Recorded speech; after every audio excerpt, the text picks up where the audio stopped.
خوش نصیب لوگ وہ جن کو نصیب ہو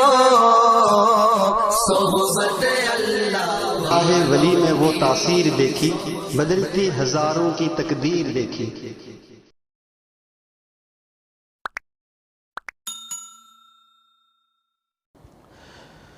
الحمد لله نحمده ونستعينه ونستغفره ونؤمن به ونتوكل عليه ونعوذ بالله من شرور أنفسنا ومن سيئات أعمالنا من يهده الله فلا مضل له ومن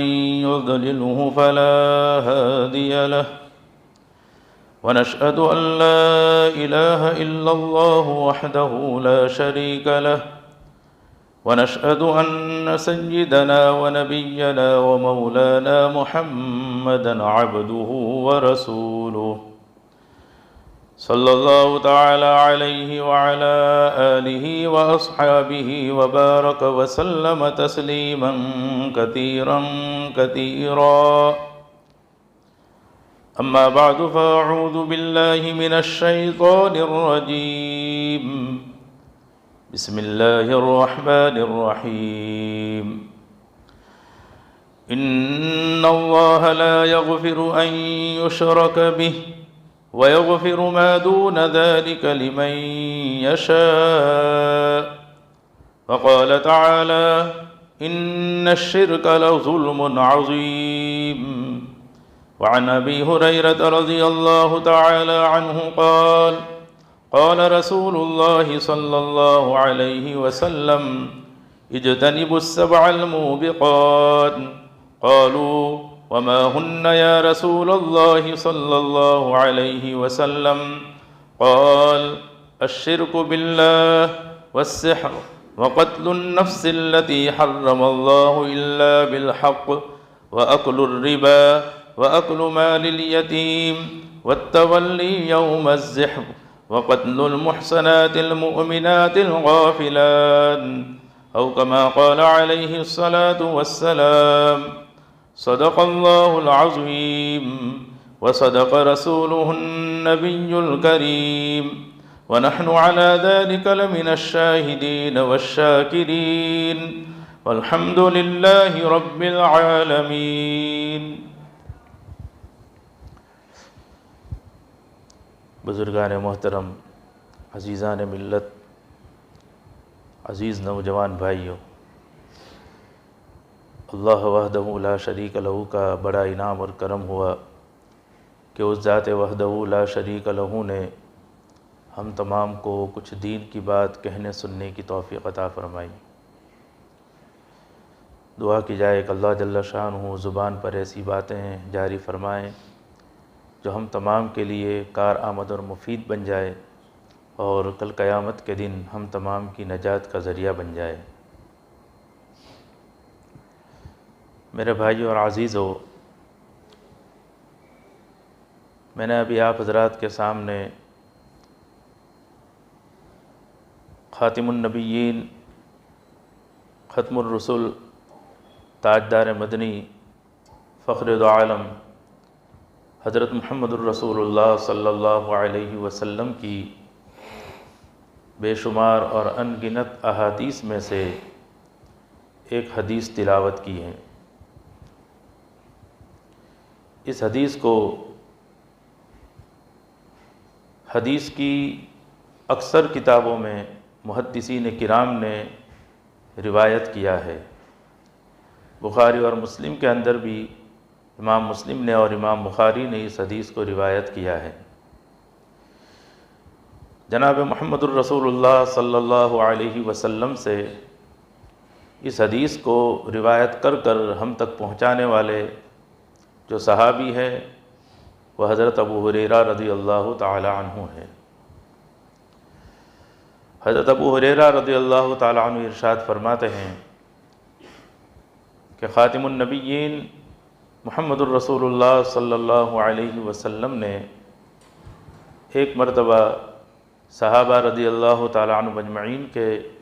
ایک بڑے مجمع سے خطاب کرتے ہوئے ارشاد فرمایا اجتنبوا السبع الموبقات، کہ میرے صحابہ اور میرے صحابہ کے واسطے سے قیامت تک آنے والے تمام کے تمام انسانوں اپنے آپ کو 7 ہلاک کرنے والی چیزوں سے بچا لو۔ حدیث پاک میں جو لفظ آیا ہے وہ ہے موبقات۔ موبقات یہ موبق کی جمع اور بہو وچن ہے، اور عربی زبان میں موبق کہتے ہیں ہلاک کرنے والی چیز کو۔ ہلاک کرنے والی چیز سے مراد کیا ہے؟ کون سی چیز ہلاک ہوتی ہے؟ کیا آدمی کو ہلاکت پیش آتی ہے؟ تو میرے بھائی اور عزیزو، حدیث کے الفاظ جو وارد ہوئے ہیں اور حدیث میں جن چیزوں کو ذکر کیا گیا ہے ان پر غور کرنے سے معلوم ہوتا ہے کہ موبق اور ہلاک کرنے والی چیز سے مراد ایسے گناہوں کا ارتکاب کرنا ہے اور ایسے گناہوں کے اندر مبتلا ہونا ہے کہ جن گناہوں میں سے اگر کسی بھی ایک گناہ کو اگر آدمی اختیار کرتا ہے اور کسی بھی ایک گناہ کو انجام دیتا ہے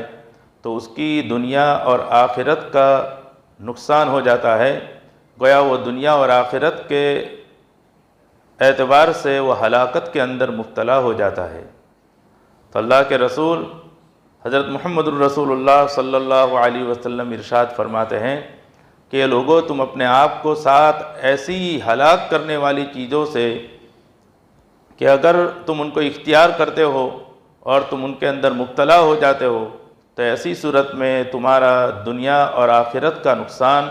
اور دنیا اور آخرت کی ہلاکت یقینی ہے۔ میرے بھائیو اور عزیزو، آپ حضرات بہت اچھی طرح جانتے ہیں کہ جناب محمد الرسول اللہ صلی اللہ علیہ وسلم کی مجلس اور بارگاہ میں صحابہ رضی اللہ عنہم اجمعین علم دین حاصل کرنے کے لیے آیا کرتے تھے، اپنی علمی پیاس کو بجھانے کے لیے آیا کرتے تھے۔ ان کا مقصد آپ کی مجلس میں حاضری سے صرف اور صرف یہی ہوا کرتا تھا کہ ہمیں کوئی ایسی بات معلوم ہو جائے کہ جس کے اوپر ہم عمل کریں تو ہماری دنیا بھی سنور جائے اور آخرت بھی سنور جائے۔ لہذا جب اللہ کے رسول حضرت محمد الرسول اللہ صلی اللہ علیہ وسلم نے یہ بات ارشاد فرمائی کہ تم اپنے آپ کو 7 ہلاک کرنے والی چیزوں سے بچا لو، تو صحابہ رضی اللہ تعالیٰ عنہ مجمعین کے کان کھڑے ہو گئے اور تمام کے تمام اللہ کے رسول صلی اللہ علیہ وسلم کی طرف متوجہ ہوئے اور بیک زبان ہو کر بولے قالوا وما ہن یا رسول اللہ صلی اللہ علیہ وسلم، یا اللہ کے رسول صلی اللہ علیہ وسلم، جن ہلاک کرنے والی چیزوں کے بارے میں آپ ہم کو بتانا چاہتے ہیں کہ جس سے ہماری دنیا بھی برباد ہو سکتی ہے اور آخرت بھی برباد ہو سکتی ہے، وہ 7 ہلاک کرنے والی چیز کیا ہے؟ آپ ہمیں بتا دیجئے تاکہ اس سے ہم اپنے آپ کو بچائیں اور اپنی دنیا اور آخرت کو بنانے کی ہم کوشش اور فکر کریں۔ لہذا صحابہ رضی اللہ تعالیٰ مجمعین کے سامنے اللہ کے رسول صلی اللہ علیہ وسلم نے پھر ان باتوں کو بتایا۔ یہ بات اور بھی یاد رکھ لینے کی ہے اور ذہن نشین کر لینے کی ہے کہ اللہ کے رسول حضرت محمد الرسول اللہ صلی اللہ علیہ وسلم جب صحابہ رضی اللہ عنہم اجمعین کے سامنے کسی اہم بات کو بیان کرنے کا ارادہ کرتے اور کوئی بہت ہی قابل توجہ اور قابل اہم بات بتلانا چاہتے تو اس وقت پہلے صحابہ رضی اللہ عنہم اجمعین کو اپنی جانب متوجہ کرتے، تمام کو اپنی جانب متوجہ کرنے کے بعد وہ اہم بات بتلایا کرتے تھے۔ یہ اللہ کے رسول صلی اللہ علیہ وسلم کا مخصوص طریقہ تھا جس کی وجہ سے جو مقصد ہے وہ حاصل ہو جایا کرتا تھا۔ لہذا صحابہ رضی اللہ تعالیٰ عنہ مجمعین جب اچھی طرح متوجہ ہو گئے اور تمام نے اپنے آپ کو ان باتوں کو سننے کے لیے اور ذہن نشین کرنے کے لیے اپنے آپ کو پیش کر دیا اور کہا قالوا وما ہن یا رسول اللہ صلی اللہ علیہ وسلم، اللہ کے رسول صلی اللہ علیہ وسلم جس ہلاکت والی چیزوں کو آپ بتلانا چاہتے ہیں وہ کیا ہے؟ تو اللہ کے رسول علیہ السلام نے ارشاد فرمایا الشرک باللہ، کہ اللہ کے ساتھ کسی کو شریک کرنا۔ میرے بھائی اور عزیزو، شرک کس کو کہتے ہیں؟ تو شرک گجراتی میں اگر ہم کہیں تو اس کا جو لفظی معنی ہے، جو شابدک ارتھ ہے، وہ یہ ہے کہ اللہ کے برابر کسی کو سمجھنا، اللہ کے ساتھ کسی کو بھاگیدار بنانا، یہ اس کا شابدک ارتھ ہے، یہ اس کا لفظی معنی ہے۔ تو اللہ کے رسول صلی اللہ علیہ وسلم ارشاد فرماتے ہیں کہ لوگوں، تم اپنے آپ کو شرک جو تمہاری دنیا کو بھی برباد کر دے گی اور آخرت کو بھی برباد کر دے گی، تم اس سے اپنے آپ کو بچا لو۔ میرے بھائی اور عزیزو، شرک کہتے ہیں اصطلاح شرع میں اور شریعت کی پریبھاشا میں، شرک کہتے ہیں اللہ کی ذات میں اور اللہ کی صفت میں کسی کو اللہ کے برابر سمجھنا۔ اچھی طرح میری بات کو سمجھنے کی کوشش کی جائے اور ذہن نشین کرنے کی کوشش کی جائے، اور اللہ کے رسول صلی اللہ علیہ وسلم کا جو مقصد ہے اس کو اپنے اپنے دل و دماغ کے اندر بٹھانے کی کوشش کی جائے۔ شرک کہتے ہیں اللہ کی ذات میں یا اللہ کی صفات میں اللہ کا کسی کو بھاگیدار اور برابر سمجھنا۔ اللہ کی ذات میں کسی کو شریک کرنا کیا ہے؟ دنیا کا ہر مسلمان یہ اچھی طرح جانتا ہے کہ عبادت اللہ کی ہوتی ہے، اللہ کے علاوہ کسی اور کی نہیں ہوتی۔ عبادت کے لائق اللہ ہی ہے، اللہ کے علاوہ کوئی اور عبادت کے لائق نہیں ہے۔ ہم دن رات میں کئی مرتبہ اس کا اقرار کرتے ہیں اور اپنی زبان سے یہ ورد کرتے ہیں اور کہتے ہیں لا الہ الا اللہ، اللہ کے سوا کوئی عبادت کے لائق نہیں۔ تو اللہ کے سوا کوئی عبادت کے لائق ہے ہی نہیں۔ لیکن اگر دنیا کے اندر کوئی انسان یہ سمجھے کہ جس طرح عبادت اللہ کی ہو سکتی ہے، اللہ کے علاوہ کسی اور کی بھی عبادت ہو سکتی ہے، تو یہ اللہ کی ذات میں کسی کو شریک کرنا ہے۔ میرے بھائی اور عزیزو، حضرت محمد الرسول اللہ صلی اللہ علیہ وسلم جس خطے میں اور جس علاقے میں نبی بنا کر بھیجے گئے، وہ خطہ اور وہ علاقہ مکہ اور اس کے اطراف کا علاقہ تھا۔ مکہ اور اہل مکہ یہ وہ لوگ ہیں کہ جو اللہ کو مانتے تھے۔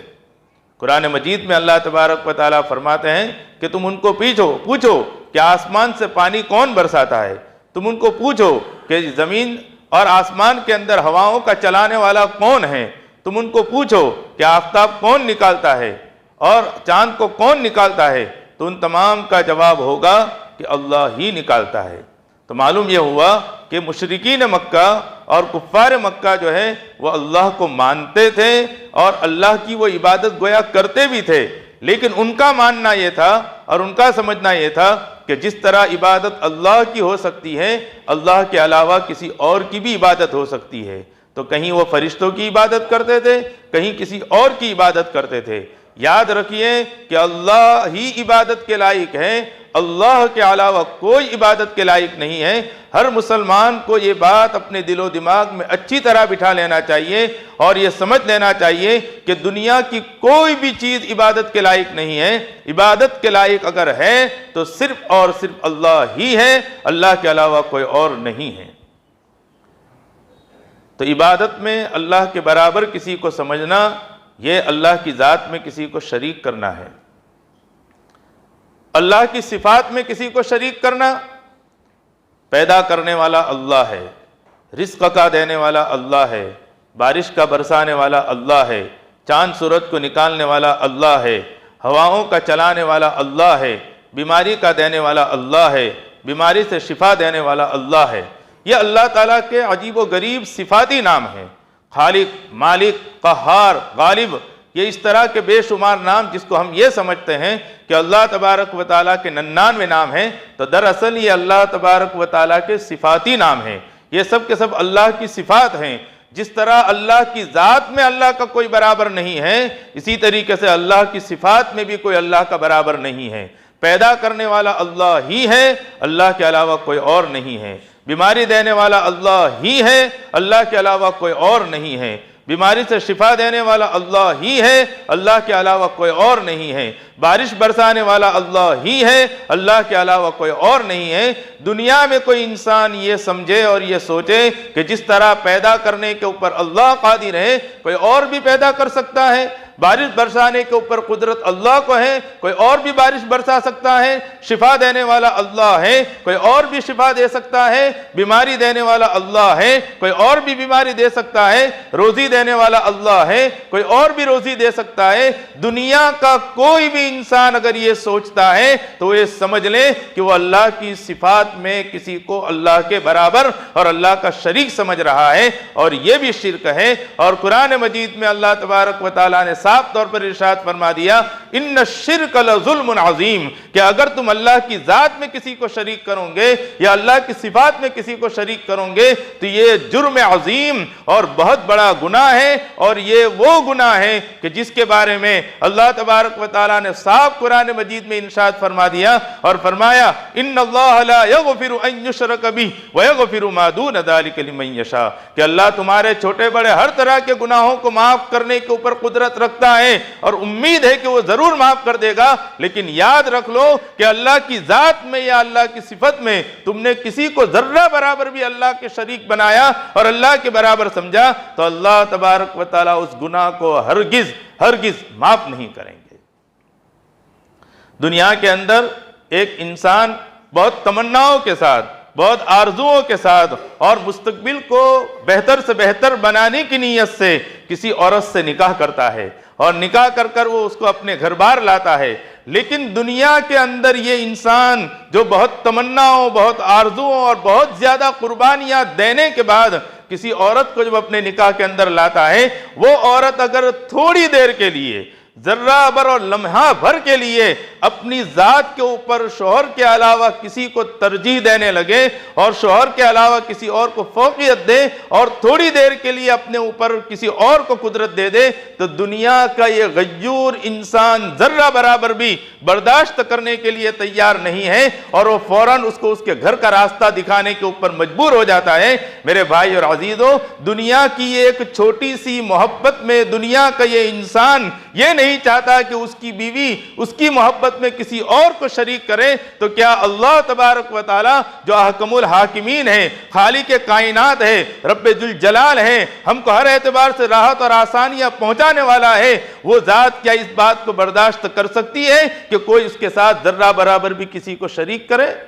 ہرگز نہیں۔ دنیا کے یہ انسان برداشت کرنے کے لیے تیار نہیں، تو جس ذات نے ہم کو وجود بخشا ہے، جس ذات نے بے انتہا انعامات کی بارش ہمارے اوپر کر رکھی ہے، کیا وہ اس بات کو برداشت کر سکتا ہے کہ کوئی اس کے ساتھ کسی کو برابر سمجھے؟ ہرگز نہیں برداشت کر سکتا۔ اس لیے اللہ نے قرآن مجید میں اعلان کر دیا کہ تمہارے ہر طرح کے گناہ میں معاف کر دوں گا، لیکن یاد رکھ لو شرک میں یہ ہرگز معاف نہیں کروں گا۔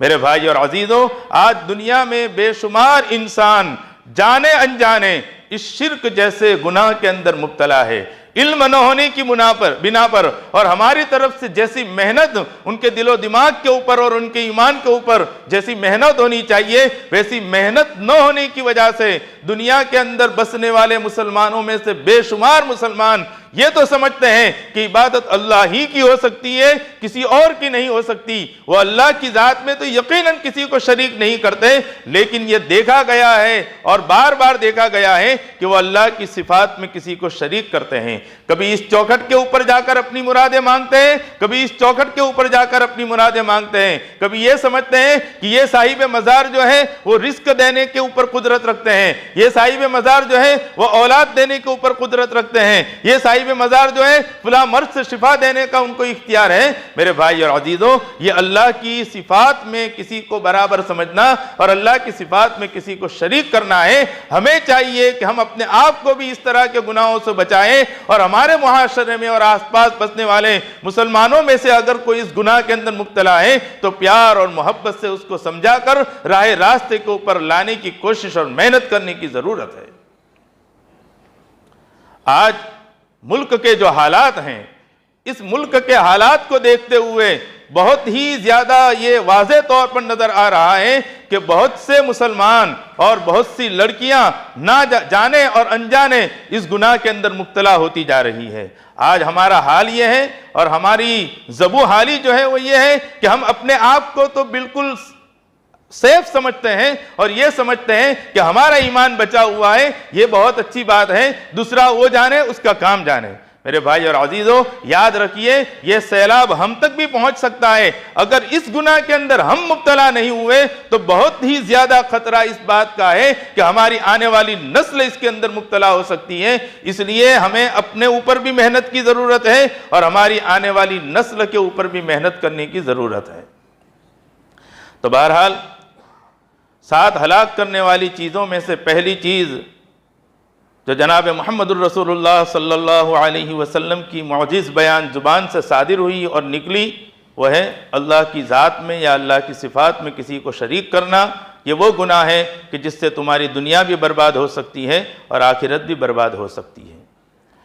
دوسرا گناہ جس کی وجہ سے انسان کی دنیا اور آخرت برباد ہو سکتی ہے وہ ہے السحر، جادو کرنا اور جادو کرانا۔ میرے بھائی اور عزیزو، مسلمان یہ سمجھتا ہے اور یہ سوچتا ہے کہ یہ تو وہ گناہ ہے جس کے اندر مسلمان مبتلا نہیں ہوتا ہے۔ نہیں میرے بھائی اور عزیزو، آج کل مسلمان دنیا کی پریشانیوں سے دوچار ہونے کی وجہ سے اور دنیا کی مصیبتوں کی وجہ سے بالکل غفلت کے ساتھ اس گناہ کے اندر مبتلا ہے۔ اس کو معلوم نہیں کہ وہ اس گناہ کے اندر مبتلا ہے، لیکن بہرحال مبتلا ہے۔ بہت سے مسلمان اپنی دنیاوی پریشانیوں کے اندر مبتلا ہونے کی وجہ سے کبھی اس تعویذ والے کے پاس جاتے ہیں، کبھی اس تعویذ والے کے پاس جاتے ہیں، کبھی اس باپو کے پاس جاتے ہیں، کبھی اس باپو کے پاس جاتے ہیں۔ کیا مسلمان یہ بھول گیا کہ دنیا کے اندر کسی بھی مسلمان کو جو تکلیف پہنچتی ہے اس تکلیف کا دور کرنے والا اللہ ہی ہے؟ کیا بھول گیا وہ؟ قرآن مجید میں اللہ تبارک و تعالیٰ صاف طور پر ارشاد فرماتے ہیں وَمَا أَصَابَكُم مِّن مُّصِيبَةٍ فَبِمَا كَسَبَتْ أَيْدِيكُمْ وَيَعْفُو عَن كَثِيرٍ۔ اگر ہمیں دنیا کی کوئی تکلیف درپیش ہے، دنیا کی کسی مصیبت کے اندر اگر ہم مبتلا ہیں تو ہمیں یہ سوچ لینا چاہیے کہ ہمارے اعمال کی سزا ہے اور ہماری کرتوت کی ہم کو سزا دی گئی ہے۔ اگر اس پر ہماری نظر پہنچ جائے تو فوراً ہم اللہ کی طرف رجوع کریں گے اور اللہ راضی ہوگا اور ہماری وہ پریشانی اور تکلیف دور ہوگی۔ آج حال یہ ہے کہ علاج جہاں سے لینا چاہیے اور جو علاج لینا چاہیے نہ وہ علاج ہم کر رہے ہیں، نہ علاج والے کے پاس جا رہے ہیں، بلکہ جس سے ہمارے بگڑی بننے والی نہیں ہے ایسوں کے پاس جا کر ہم اپنا ماتھا ٹیک دیتے ہیں اور ان سے اپنی پریشانیوں کو اور تکلیفوں کو دور کرانے کی کوشش کرتے ہیں۔ یاد رکھیے میرے بھائی اور عزیزوں، دنیا کے اندر ہم کو کوئی بھی تکلیف پیش آئے، اس تکلیف کے پیش آنے کے اوپر اگر ہم اللہ کی طرف رجوع کرتے ہیں اور اللہ ہی سے اپنی بگڑی بنانے کی درخواست اور دعا کرتے ہیں تو وہ حاکم الحاکمین ہر وقت ہماری بات سننے کے لیے تیار بھی ہے، قادر بھی ہے اور اس کی بہتر صورت ہمارے سامنے پیش کرنے کے اوپر بھی وہ اچھی طرح قادر ہے۔ ہمیں چاہیے کہ اگر اس طرح کی پریشانیاں پیش آئے تو کسی بھی باپو کا سہارا نہ لے، کسی بھی تعویذ والے کے پاس نہ جائے، بلکہ اللہ کے پاس جائے، وہیں سے سب کچھ سدھرنے والا ہے، کسی اور سے سدھرنے والا نہیں ہے۔ اگر آپ دنیا میں کسی انسان کے پاس جائیں گے تو بہت ممکن ہے کہ وہ آپ کا جو کام بگڑا ہے وہ اس کو اور زیادہ بگاڑ دے، درست ہونے والا نہیں ہے۔ بہت ممکن ہے کہ اس کی نیت تو اچھی ہو لیکن اللہ یہ چاہتے ہو کہ تم ہمارے پاس آؤ، تم دوسرے کے پاس جا رہے ہو، اللہ تم کو اور مصیبتوں کے اندر مبتلا کر دے گا۔ اس لیے ہمیں چاہیے میرے بھائی اور عزیزوں کہ ہمیں دنیا کے اندر کبھی بھی کوئی تکلیف پیش آ جائے، چاہے رزق کا معاملہ ہو، روزی کا معاملہ ہو، بیماری کا معاملہ ہو یا کوئی اور معاملہ ہو، ہمیں اللہ کی طرف رجوع کرنا چاہیے، کسی اور کی طرف ہمیں رجوع نہیں کرنا چاہیے۔ تو دوسرا گناہ جو اللہ کے حبیب محمد الرسول اللہ صلی اللہ علیہ وسلم نے ارشاد فرمایا کہ سحر، جادو کرنا اور جادو کرانا۔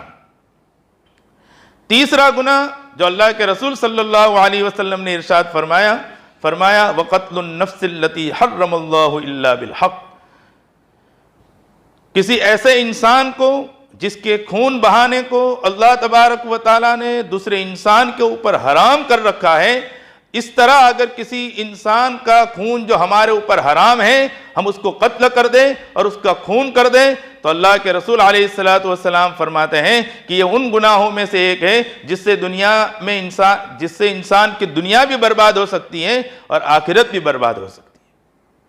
میرے بھائیو اور عزیزو، آج ہم صرف مسلم معاشرے کے اوپر نظر ڈالیں، ہم اپنے آس پاس مسلمان بھائیوں کو دیکھیں تو ہمیں صاف طور پر یہ نظر آئے گا کہ ہم مسلمان معمولی کسی سے تکلیف پہنچ جانے کی بنا پر ہم اس کے قتل کے اور اس کے تکلیف پہنچانے کے در پہ آ جاتے ہیں اور نہ معلوم اس کو کیسا نقصان پہنچا دیتے ہیں۔ حالانکہ یاد رکھیے، احادیث کے اندر کسی مسلمان کے اوپر ہاتھ اٹھانے کو بھی جرم قرار دیا گیا ہے، حتیٰ کہ اگر کوئی آدمی کسی مسلمان کو صرف چاقو دکھاتا ہے، مارتا نہیں ہے بلکہ صرف چاقو دکھا کر اس کو دھمکا رہا ہے، تو اس کو بھی بہت بڑا گناہ قرار دیا ہے اور اس کو بھی حرام قرار دیا گیا ہے۔ جب چاقو دکھانا اور تماچا مار دینا یہ حرام ہے تو پھر ایسی صورت کے اندر قتل کر دینا اور اس کی جان کے اوپر آ جانا یہ کتنا بڑا گناہ ہو سکتا ہے، ہم میں سے ہر ایک ذی شعور اور صاحب عقل اس بات کو بہت اچھی طریقے سے سمجھ سکتا ہے۔ تو اللہ کے رسول علیہ الصلوۃ والسلام نے ارشاد فرمایا کہ ان ہلاک کرنے والے گناہوں میں سے جس سے انسان کی دنیا اور آخرت برباد ہو سکتی ہے، ان گناہوں میں سے ایک گناہ کسی مسلمان کو ناحق قتل کر دینا ہے۔ اللہ تبارک و تعالیٰ قرآن مجید میں ارشاد فرماتے ہیں وَمَن يَقْتُلْ مُؤْمِنًا مُتَعَمِّدًا فَجَزَاؤُهُ جَهَنَّمُ خَالِدًا فِيهَا وَغَضِبَ اللَّهُ عَلَيْهِ وَلَعَنَهُ وَأَعَدَّ لَهُ عَذَابًا عَظِيمًا۔ اللہ تبارک و تعالیٰ فرماتے ہیں کہ اگر کسی مسلمان نے کسی مسلمان کو ناحق قتل کر دیا، ناحق قتل کرنا یہ ہے کہ کسی نے ہمارے کسی رشتہ دار کو قتل نہیں کیا ہے پھر بھی ہم اس کو قتل کر دیں، اگر کسی نے ہمارے کسی رشتہ دار کو قتل کیا ہے تو قتل کی سزا قتل ہے، لیکن اس کا بھی اختیار مسلمانوں کے حاکم اور بادشاہ کو ہے، ہم اپنے طور پر کسی کو قتل نہیں کر سکتے ہیں۔ تو بہرحال ہمارے کسی رشتہ دار کو کسی نے قتل نہیں کیا ہے، کوئی جانی نقصان نہیں پہنچایا ہے، اس کے باوجود اگر کوئی مسلمان کسی مسلمان کو مار دیتا ہے تو اللہ فرماتے ہیں وَمَن يَقْتُلْ مُؤْمِنًا مُتَعَمِّدًا کہ کوئی بھی مسلمان کسی مسلمان کو جان بوجھ کر ناحق قتل کرتا ہے وَمَن يَقْتُلْ مُؤْمِنًا مُتَعَمِّدًا فَجَزَاؤُهُ جَهَنَّمُ خَالِدًا فِيهَا تو اس کی سزا ہمیشہ ہمیش کی جہنم ہے۔ جہنم تو سزا ہے ہی، ساتھ میں اللہ تعالیٰ نے فرمایا وَلَعَنَهُ اللَّهُ کہ اس کے اوپر اللہ کی لعنت ہے، اور پھر فرمایا وَأَعَدَّ لَهُ عَذَابًا عَظِيمًا کہ ہمیشہ ہمیش کی جہنم ہے، اللہ کی رحمت سے دوری ہے۔ دنیا کے اندر وہ آدمی جس نے کسی مسلمان کو ناحق قتل کیا ہے وہ دنیا میں بھی اور آخرت میں بھی اللہ کی نظر رحمت سے دور ہو جاتا ہے، اللہ اس کی طرف نظر رحمت نہیں فرماتے ہیں اور اللہ نے اس کے لیے عذاب عظیم کو تیار کر رکھا ہے۔ غور کیجئے اور دل کی گہرائی سے اس بات کو سوچئے کہ کسی مسلمان کو ناحق قتل کرنے کے اوپر اللہ تعالیٰ نے کتنے شدید اور کتنے سخت الفاظ استعمال کیے اور فرمایا کہ اللہ کی رحمت سے بھی وہ دور ہو جائے گا اور اللہ نے اس کے لیے عذاب عظیم کو تیار کر رکھا ہے۔ اس لیے میرے بھائی اور عزیزو، یہ دنیا ہے، دنیا میں ایک سے دوسرے کو تکلیف پہنچنا بالکل ضروری اور یقینی ہے۔ ایسے موقع کے اوپر عفو درگزر سے کام لینا اور معاف کر دینا یہ بہت ہی بڑا ثواب کا کام ہے۔ اللہ کے رسول علیہ الصلوۃ والسلام فرماتے ہیں کہ دنیا میں اگر تم کسی کو معاف کر دو اور معاف کرنے کی وجہ سے تمہاری کوئی عزت چلی جاتی ہو، عزت معاف کرنے سے کبھی جانے والی نہیں ہے، معاف کرنے سے عزت اور احترام میں اضافہ ہی ہونے والا ہے، لیکن پھر بھی اللہ کے رسول علیہ الصلوۃ والسلام فرماتے ہیں کہ اگر دنیا میں تم کسی کو معاف کر دو اور اس معاف کرنے کے اوپر اگر تمہاری دنیا میں کوئی عزت چلی جائے اور تمہیں ایسا لگے کہ ہماری بے عزتی ہوئی تو کل قیامت کے دن میری گردن پکڑ لینا۔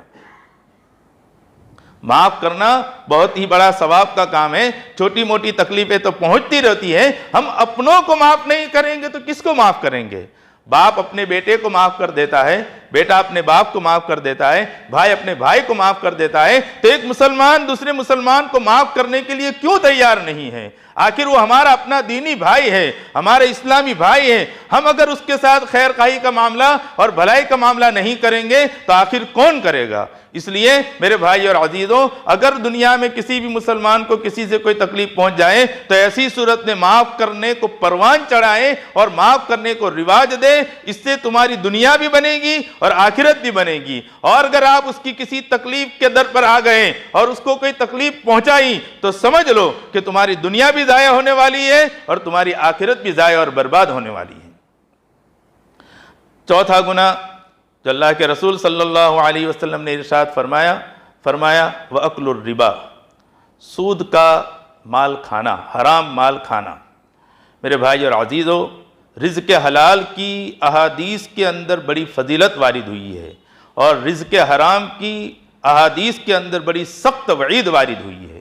اللہ کے رسول علیہ السلام ایک حدیث میں ارشاد فرماتے ہیں طلب کسب الحلال فریضۃ بعد الفریضہ۔ اللہ کے رسول علیہ السلام فرماتے ہیں کہ جس طرح تم یہ سمجھتے ہو کہ 5 وقتہ نماز فرض ہے، روزہ رکھنا فرض ہے، زکوٰۃ دینا فرض ہے، اسی طریقے سے حلال روزی کو طلب کرنا اور اس کے لیے کوشش کرنا یہ بھی ان فرض کے بعد ایک فرض ہے۔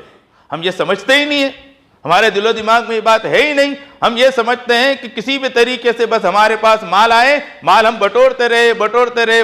رہے، اس بات کی طرف ہماری کوئی توجہ نہیں کہ جو مال ہمارے پاس آ رہا ہے وہ حلال ہے یا حرام ہے۔ اللہ کے رسول صلی اللہ علیہ وسلم فرماتے ہیں کہ حلال رزق کے لیے محنت اور مشقت کو برداشت کرنا اور اس کو طلب کرنا یہ بھی ایک فرض ہے۔ حدیث پاک میں اللہ کے رسول علیہ السلام ارشاد فرماتے ہیں من نبت لحمہ بالسہت فالنار اولی بہ۔ اللہ کے رسول علیہ السلام فرماتے ہیں کہ جس آدمی کے جسم کی نشو و نما اور پرورش اگر حرام مال سے ہوئی ہے تو ایسے جسم کے لیے جہنم کی آگ ہی بہتر ہے۔ وقت ختم ہونے جا رہا ہے، میں بات بالکل مختصر ایک بات بیان کر کے میں اپنی بات کو ختم کروں گا۔ آپ کو معلوم ہے خاتم النبیین، تاجدار مدنی، فخر دو عالم حضرت محمد الرسول اللہ صلی اللہ علیہ وسلم دنیا میں آئے اور کافروں سے آپ کو بے انتہا تکلیفیں پہنچی، اس کے باوجود آپ نے کبھی کسی کافر کے لیے بد دعا نہیں کی۔ یہ بات یاد رکھ لیجئے اچھی طرح، آپ نے کبھی بھی کسی کافر کے لیے بد دعا نہیں کی۔ 1-2 مرتبہ 1-2 کافر کے لیے آپ نے بد دعا کی ہے، لیکن وہ بد دعا بھی کیوں کی؟ تو علماء کرام فرماتے ہیں کہ ان کافروں نے آپ کو اتنی خطرناک تکلیف پہنچائی تھی کہ اس تکلیف کی بنا پر اللہ تبارک و تعالیٰ نے آخرت میں ان کے لیے ایسا خطرناک عذاب تیار کر لیا کہ اس کو دیکھ کر آپ دہل گئے اور آپ دہشت میں مبتلا ہو گئے، اور آپ نے فوراً ان کے لیے دنیا کے اندر بد دعا کی تاکہ آخرت کی عذاب ان کی ہلکی اور آسان ہو جائے۔ تو بعد کافروں کے لیے جو بد دعا کی ہے آپ نے، وہ بھی اس لیے کی تاکہ آخرت کے عذاب میں ان کے لیے کچھ آسانی ہو جائے، اس لیے بد دعا کی، ورنہ کبھی بھی کسی کافر کے لیے آپ نے بد دعا نہیں کی۔ لیکن غور کیجئے، جو حدیث میں نے پڑھی ہے اس حدیث میں اللہ کے رسول صلی اللہ علیہ وسلم فرماتے ہیں من نبت لحمہ بالسہت فالنار اولی بہ، کہ جس آدمی کے جسم کی نشو و نما اور پرورش حرام مال سے ہوئی ہے ایسے آدمی کے لیے جہنم کی آگ ہی بہتر ہے۔ آپ نے دبے الفاظ میں اور چھپے الفاظ میں حرام غذا کھانے والے کے لیے اور حرام روزی کمانے والے کے لیے بد دعا کی ہے۔ اس حدیث کے اندر بد دعا موجود ہے، دبے الفاظ میں موجود ہے۔ چلے جائیے دوسری حدیث کے اندر، دوسری حدیث میں تو اللہ کے رسول صلی اللہ علیہ وسلم صاحب بد دعا کر رہے ہیں اور کہہ رہے ہیں لعن اللہ علی آکلہ و موکلہ و کاتبہ و شاہدہ، اللہ کی لعنت اور اللہ کی رحمت سے دور ہو جائے وہ آدمی جو حرام مال کھا رہا ہے، سود کا مال کھا رہا ہے اور کھلا رہا ہے، یا سود کے معاملے میں کسی بھی طرح کا گواہ بن رہا ہے، یا سود کے معاملے میں کسی بھی طرح کا وہ ایگریمنٹ کر رہا ہے۔ ایسے تمام کے تمام لوگوں کے اوپر اللہ تعالیٰ کی لعنت ہو۔ یہ بد دعا ہے۔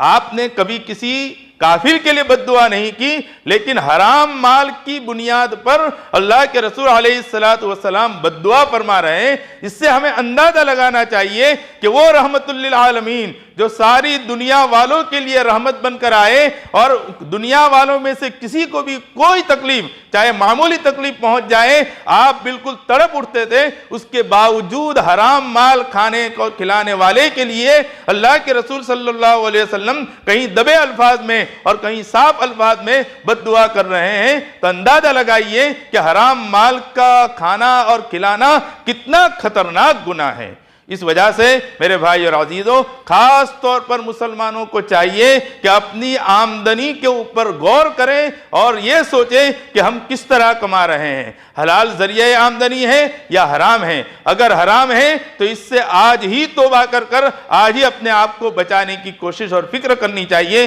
دعا کی جائے کہ جو کچھ کہا اور سنا گیا اللہ تبارک و تعالی اسے بے انتہا قبول فرما کر تمام مسلمانان عالم کو اس پر عمل کرنے کی توفیق عطا فرمائے۔ وآخر دعوانا الحمدللہ رب العالمین۔ صلی اللہ